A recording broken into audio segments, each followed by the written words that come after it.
Abdii akkan kutannetti abdii kutadhu. Boriin koo borii kooti. Muratuu shaanqoo giddiiti.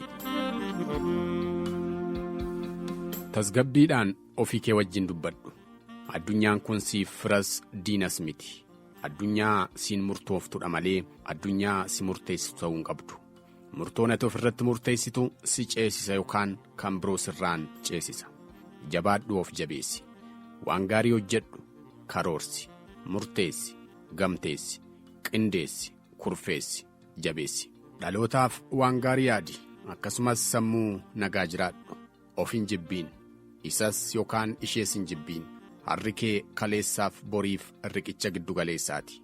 Garuu borii kee baay'ee jaalladhu. Boriin kee qabeenyaarra bira hin gaamne ta'ullee garuu qabeenya abdatamudha. Kun ka'umsa kitaabichaati. Ga'umsa isaa irratti akka wal arginus abdii guutuun qaba. Abdii akkan kutannetti abdii kutadhu.